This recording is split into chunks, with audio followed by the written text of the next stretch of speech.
ایک شخص نے نبی کریم صلی اللہ علیہ وآلہ وسلم سے پوچھا کہ آپ مجھے کوئی ایسا عمل بتائیے جو مجھے جنت میں لے جائے۔ اس پر لوگوں نے کہا کہ آخر یہ کیا چاہتا ہے؟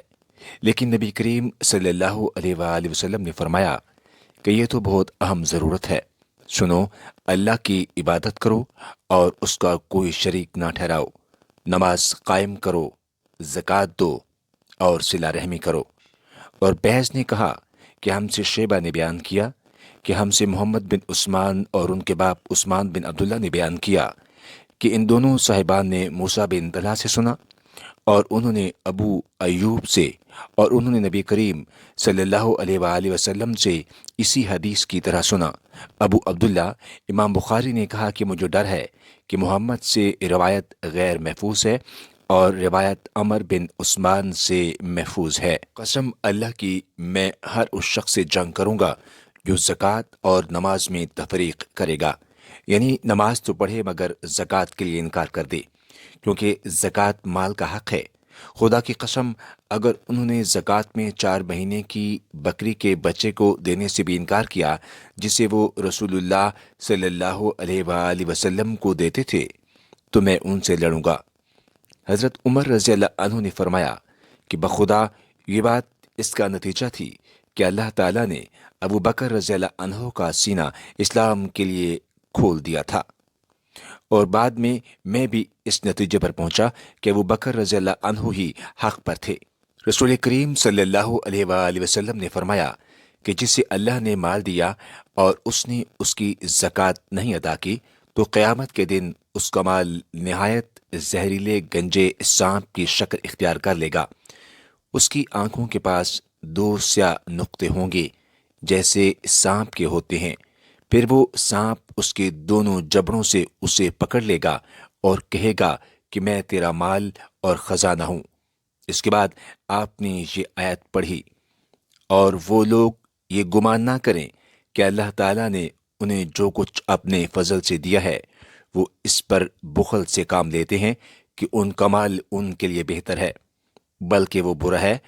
جس مال کے معاملہ میں انہوں نے بخل کیا ہے۔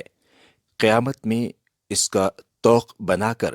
ان کی گردن میں ڈالا جائے گا۔ رسول اللہ صلی اللہ علیہ وآلہ وسلم نے فرمایا، جو شخص حلال کمائی سے ایک کھجور کے برابر صدقہ کرے اور اللہ تعالیٰ صرف حلال کمائی کے صدقہ کو قبول کرتا ہے، تو اللہ تعالیٰ اسے اپنے داہنے ہاتھ سے قبول کرتا ہے، پھر صدقہ کرنے والے کے فائدے کے لیے اس میں زیادتی کرتا ہے۔ بالکل اسی طرح جیسے کوئی اپنے جانور کے بچے کو کھلا پلا کر بڑھاتا ہے تاکہ اس کا صدقہ پہاڑ کے برابر ہو جاتا ہے۔ عبد الرحمن کے ساتھ اس روایت کی مطابقت سلیمان نے عبداللہ بن دینار کی روایت سے کی ہے، اور ورقہ نے ابن دینار سے کہا، ان سے سعید بن یسار نے،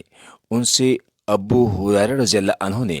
اور ان سے نبی کریم صلی اللہ علیہ وآلہ وسلم نے، اور اس کی روایت مسلم بن ابی مرجم، زید بن اسلم اور سہیل نے ابو صالح سے کی، ان سے ابو ہریرہ رضی اللہ عنہ نے، اور ان سے نبی کریم صلی اللہ علیہ وآلہ وسلم نے۔ ایک شخص نبی کریم صلی اللہ علیہ وآلہ وسلم کی خدمت میں حاضر ہوا اور کہا کہ یا رسول اللہ، کس طرح کے صدقے میں سب سے زیادہ ثواب ہے؟ آپ نے فرمایا کہ اس صدقے میں جسے تم صحت کے ساتھ بخل کے باوجود کرو، تمہیں ایک طرف تو فقیری کا ڈر ہو اور دوسری طرف مالدار بننے کی تمنا اور امید ہو، اور اس صدقہ خیرات میں ڈھیل نہ ہونی چاہیے کہ جب جان حلق تک آ جائے تو اس وقت تو کہنے لگے کہ فلاں کے لیے اتنا اور فلاں کے لیے اتنا، حالانکہ وہ تو اب فلاں کا ہو چکا۔ نبی کریم صلی اللہ علیہ وآلہ وسلم نے فرمایا، 7 قسم کے آدمیوں کو اللہ تعالیٰ اپنے عرش کے سائے میں رکھے گا جس دن اس کے سوا اور کوئی سایہ نہ ہوگا۔ انصاف کرنے والا حاکم، وہ نوجوان جو اللہ تعالیٰ کی عبادت میں جوان ہوا ہو، وہ شخص جس کا دل ہر وقت مسجد میں لگا رہے، 2 ایسے شخص جو اللہ کے لیے محبت رکھتے ہیں، اسی پر وہ جمع ہوئے اور اسی پر جدا ہوئے، ایسا شخص جسے کسی خوبصورت اور عزت دار عورت نے بلایا لیکن اس نے یہ جواب دیا کہ میں اللہ سے ڈرتا ہوں، وہ انسان جو صدقہ کرے اور اسے اس درجہ چھپائے کہ بائیں ہاتھ کو بھی خبر نہ ہو کہ دانے ہاتھ نے کیا خرچ کیا، اور وہ شخص جو اللہ کو تنہائی میں یاد کرے اور اس کی آنکھیں آنسوؤں سے بہنے لگ جائیں۔ دوستو، ہمیں یقین ہے کہ آپ کو ہماری آج کی کاوش پسند آئے گی۔ آپ سے التماس ہے کہ ہمارے چینل اسلامک ٹیچنگز کو لائک، سبسکرائب اور شیئر کریں، اور ساتھ ہی لگے بیل کی بٹن کو بھی پریس کریں تاکہ آپ کو ہماری آنے والی ویڈیوز کا نوٹیفیکیشن بر وقت ملتا رہے۔ آپ اپنے قیمتی خیالات کا اظہار کامنٹس میں بھی کیجیے گا۔ جزاک اللہ خیرہ۔ اللہ آپ کا حامی و ناصر ہو، آمین۔